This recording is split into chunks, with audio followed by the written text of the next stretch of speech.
बिस्मिल्लाहिर्रहमानिर्रहीम। आदाबस, मैं हूँ काज़ी राशिद महमूद और आज कौमी ज़ुबान उर्दू के एक अहम मौजू यानी रमूज़ औक़ाफ़, इस पे हम मबाहिस करेंगे। रमूज़ औक़ाफ़ दरअसल जिसे अंग्रेज़ी में हम पंक्चुएशन कहते हैं, ये ऐसी अलामात हैं, ऐसे इशारे हैं कि जिनके ज़रिए से हम अपनी ज़ुबान, अपने कलाम और अपनी गुफ्तगू को बामानी बना सकते हैं।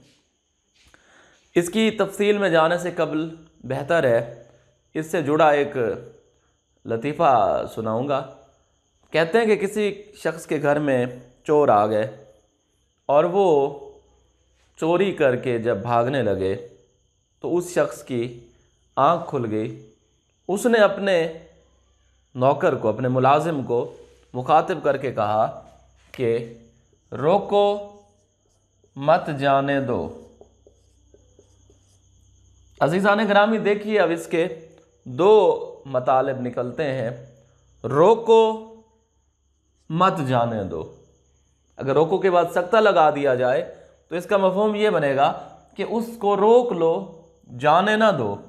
अगर इसी सख्ता को हटाकर हज़्फ़ करके हम अगर यूँ लिख दें रोको मत जाने दो, तो इसका मफ़हूम यकसर तब्दील हो जाएगा। तो देखिए कि इस छोटे से शगुफ़े से पता चलता है कि ये छोटी छोटी बज़ाहिर नज़र आने वाली अलामात भी अपने अंदर बला की मानवियत रखती हैं। अब रमूज़ की तरफ आते हैं। रमूज़ रम्ज़ की जमा है। रम्ज़ कहते हैं अलामत या निशानी को, जबकि औक़ाफ़ जो है ये वक्फ़ की जमा है और वक्फ़ का मतलब है ठहरना या रुकना। तो इस लिहाज से रमूज़ औक़ाफ़ का मतलब बनेगा ठहरने की अलामात, रुकने की निशानियाँ। यानी गुफ्तगू के दौरान में हमने कहाँ रुकना है, कहाँ ज़्यादा रुकना है, कहाँ हमने सवालिया अंदाज़ अपनाना है, कहाँ तखातुब का अंदाज़ अपनाना है, ये हमें रमूज़ औक़ाफ़ से पता चलता है। हम देखते हैं अक्सर हमारे स्कूलों के बाहर ये लिखा हुआ होता है कि मार नहीं प्यार। देखिए, अगर इसको यूँ कर लें, मार के बाद सख्ता लगा दें, का मफ़हूम ही बदल जाएगा। मार नहीं प्यार, यानी बच्चों को मारना है, प्यार नहीं करना। बहरहाल ये तो अज़राए तफन्नुन मैंने बात की। अब आते हैं रमूज़ औक़ाफ़ की तरफ। तो सबसे पहले जो अलामत है वो है जनाब सख्ता। सख्ता जिसे अंग्रेज़ी में कोमा कहा जाता है, उसकी अलामत ये, सख्ता का मतलब है साकित करने वाला, ठहराने वाला। अगर एक जुमले में दो से ज़ायद अस्मा हों तो उनको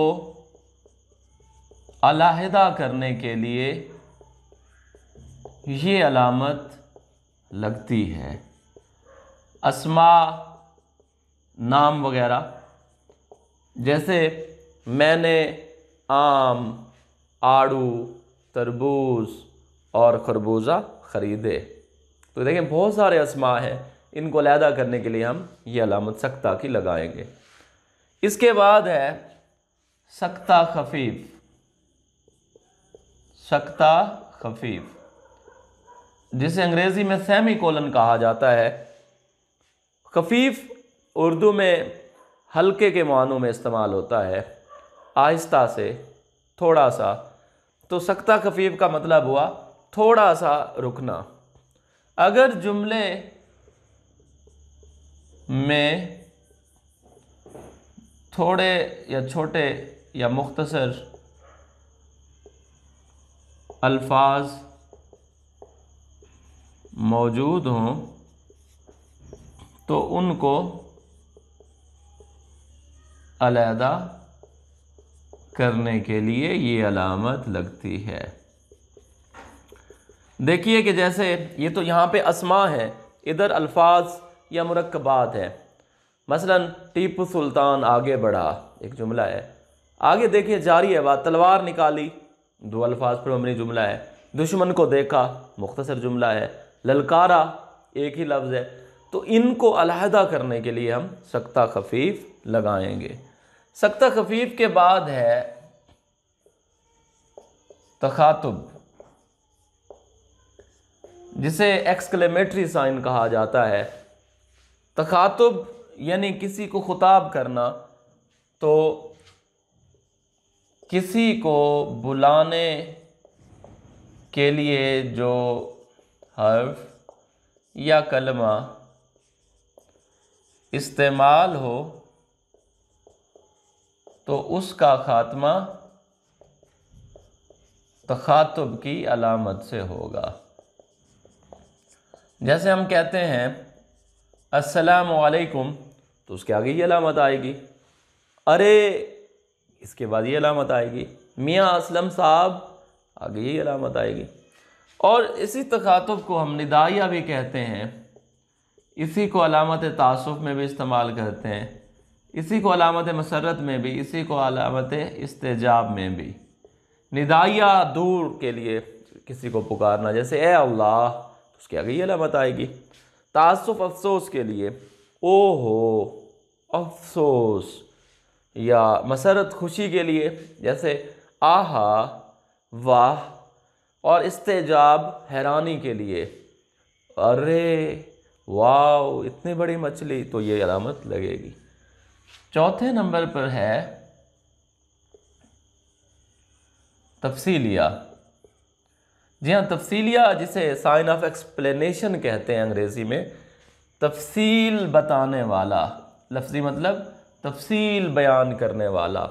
जब किसी कौल को मिनो अन बयान करना हो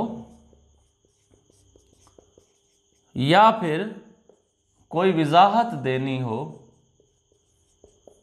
तो पहले ये अलामत लगती है। मसलन हम अगर ये लिखना चाहते हैं कि रसूलुल्लाह सल्लल्लाहु अलैहि वसल्लम ने फरमाया, तो आप अलैहिस्सलाम का कौल मुबारक आ रहा है, तो उससे पहले तफसीलिया की अलामत आएगी। या हम अगर कहना चाह रहे हैं कि अल्लामा इकबाल की कुतुब दर्ज झेल है, तो उससे पहले ये अलामत आएगी तफसीलिया की।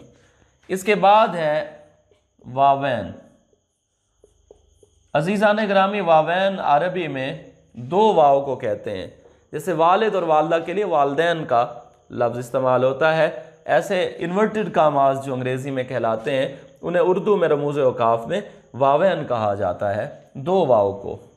तो इसी के साथ जुड़ा हुआ है, किसी कौल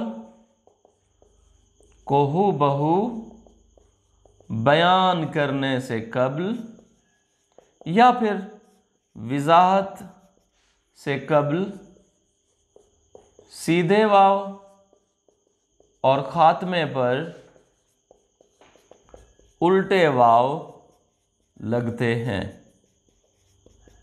जैसे हम इसी मिसाल को देखें, रसूलुल्लाह सल्लल्लाहु अलैहि वसल्लम ने फरमाया, उसके बाद तफसीलिया की अलामत। फिर हम जब आप सल्लल्लाहु अलैहि वसल्लम की हदीस मुबारक, आप सल्लल्लाहु अलैहि वसल्लम का कौल मुबारक शुरू करेंगे, सीधे वाव लगाएंगे, नमाज मेरी आंखों की ठंडक है। फिर उसके बाद उल्टे वाव से जुमला मुकम्मल होगा। तो इसको हम वावैन कहते हैं। वावैन की एक और खूबी बताता जाऊं कि जब इसमें सिफ्त के ऊपर वावैन लग जाए तो अपने गलत मानी, अपने उलट मानी देता है। मसलन देखें कि अगर मैं ये कहूँ कि वो बहुत नेक है, अब नेक के ऊपर अगर वावैन लगा दें तो ये नेक की बजाय बद के मानों में इस्तेमाल होगा। इसके बाद अलामत है ख़त्मा। ख़त्मा जो है, ख़त्म करने वाला, ये निस्फ छोटे ख़त से ज़ाहिर किया जाता है, जिसे हम अंग्रेज़ी में फुल स्टॉप कहते हैं। तो ये जो है जुमले के इख्तिताम की अलामत है। एक जुमले के मुकम्मल होने पर ये अलामत लगती है। जैसे हमारा गुज़श्ता जुमला था कि रसूलुल्लाह सल्लल्लाहु अलैहि वसल्लम ने फरमाया, फिर तफसीलिया की अलामत, नमाज मेरी आंखों की ठंडक है, इब्तिदा में सीधे वावैन, आखिर पे उल्टे वावैन, और फिर जुमले के इख्तिताम पर ये ख़त्मा की अलामत लगेगी। ख़त्मा का एक और इस्तेमाल आप लोगों को बताता चलूँ कि ये मुखफ़्फ़ात के लिए भी इस्तेमाल होता है। मुखफ़्फ़ात जिसे एब्रीवेशंस कहते हैं हम, जैसे आप लोग FSC कर रहे हैं तो FSC इसका एब्रीवेशन के faculty of sciences, BSc bachelor of sciences, master of sciences, या इसी तरह हम देखते हैं BBC British broadcasting, PIA Pakistan international airline, या AM anti medium post medium वगैरह। जब इस किस्म के मुखफ़्फ़ात आते हैं तो उनके दरमियान में भी ये अलामत लग सकती है। जैसे मैं मिसाल में लिख रहा हूँ PIA। तो अज़ीज़ान गिरामी ये अहम तरीन रमूज़ औक़ाफ़ है, इस पे इंशाअल्लाह ये हमारी गुफ्तगू जारी रहेगी। शुक्रिया।